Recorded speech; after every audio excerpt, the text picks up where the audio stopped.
ఆచి చికెన్ మసాలా. ఈ ఏడాది తొలి చంద్రగ్రహణం కాసేపట్లో ప్రారంభం కానుంది. హోలీ పండుగ కూడా ఉండడంతో ఈ గ్రహణంపై ప్రత్యేక ఆసక్తి నెలకొంది. హోలీ రోజే చంద్రగ్రహణం కారణంగా ఆ రోజు ప్రత్యేకమైంది. ఈ చంద్రగ్రహణం భారతదేశంలో స్పష్టంగా కనిపిస్తుంది. ఈసారి హోలికా దహనం రోజున గ్రహణం కారణంగా పూజలు దహనం చేసే సమయంలో స్వల్ప మార్పు ఉంటుంది. మత విశ్వాసాలలో హోలీని చెడుపై మంచి విజయానికి చిహ్నంగా పరిగణిస్తారు.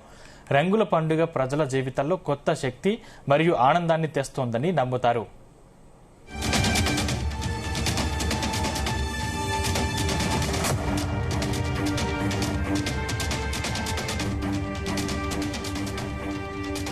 గ్రహణం మధ్యాహ్నం 3 గంటల 20 నిమిషాలకు ప్రారంభం కానుంది. 6 గంటల 47 నిమిషాలకు ముగుస్తుంది. దీంతో భారత్లో సాయంత్రం 6 గంటల 20 నిమిషాల నుంచి 27 నిమిషాల పాటు ఈ గ్రహణాన్ని చూడవచ్చని పండితులు తెలుపుతున్నారు. ఇదిలా ఉంటే హోలీ పండుగ ఫాల్గుణ మాసం పూర్ణిమ రోజు వస్తుంది. హోలీ జరుపుకునే తేదీని నిర్ణయించడంలో పౌర్ణమి తిథి ముఖ్యమైన పాత్ర పోషిస్తుంది. జ్యోతిష్య నిపుణులు మాత్రం చంద్రగ్రహణం ముగిసిన తరువాతే హోలికా దహనం జరుపుకోవాలని చెప్తున్నారు. మార్చి 3న చంద్రగ్రహణం కారణంగా హోలికా దహన పూజ జరుపుకోకూడదని పండితులు చెబుతున్నారు. మార్చి 2న పౌర్ణమి ఘడియల్లో భద్రకాలానికి ముందుగా హోలికా దహనాన్ని చేసి నేడు చంద్రగ్రహణం కారణంగా రేపు రంగుల పండుగ జరుపుకోవాలని పండితులు చెబుతున్నారు.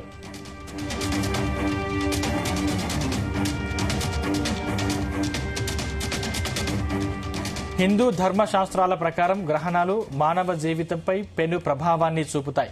ఈ ఏడాది మార్చి 3న సంభవించబోయే కేతుగ్రస్త చంద్రగ్రహణం అత్యంత ప్రాధాన్యత సంతరించుకుంది. ముఖ్యంగా హోలీ పండుగ రోజే ఈ గ్రహణం సంభవించనుండడంతో భక్తులు, జ్యోతిష్య పండితులు అప్రమత్తంగా ఉండాలని సూచిస్తున్నారు.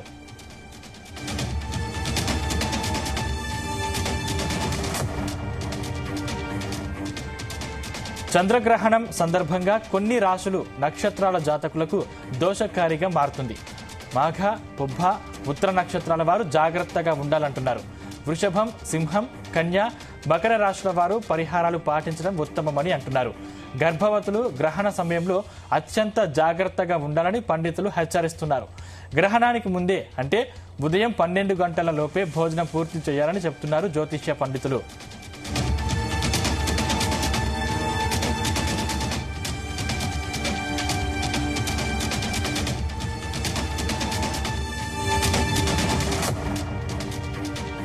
వంద సంవత్సరాల తర్వాత హోలీ పండుగ రోజున చంద్రగ్రహణం ఏర్పడటం ఒక అరుదైన ఖగోళ సంఘటన. జ్యోతిష్య శాస్త్రం ప్రకారం ఈ గ్రహణం కొన్ని రాశుల మీద బలమైన ప్రభావం చూపుతుంది. గ్రహణం ముగిసిన తర్వాత కొన్ని రాశుల వారు ఊహించని అదృష్టాన్ని, విజయాలను అందుకుంటారు.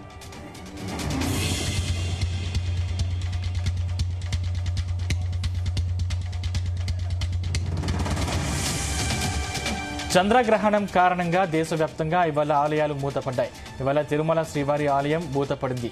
ఉదయం 9 నుంచి సాయంత్రం 7 గంటల 30 నిమిషాల వరకు సుమారు 10 గంటల 30 నిమిషాల పాటు శ్రీవారి ఆలయ తలుపులను మూసివేస్తారు. రాత్రి 7 గంటల 30 నిమిషాలకు ఆలయ తలుపులు తెరిచి శుద్ధి, పుణ్యాహవచనం నిర్వహిస్తారు. 8 గంటల 30 నిమిషాలకు శ్రీవారి దర్శనాన్ని ప్రారంభిస్తారు.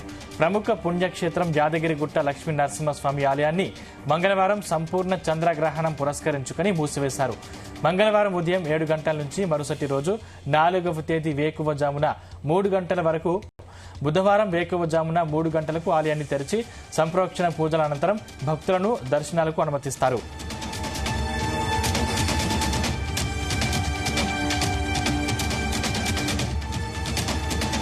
చంద్రగ్రహణం వల్ల ఈరోజు ఇండియాలోని చాలా ఆలయాలు మూతపడ్డాయి. అదే సమయంలో కొన్ని ఆలయాలను తెరిచి ఉంచనున్నారు.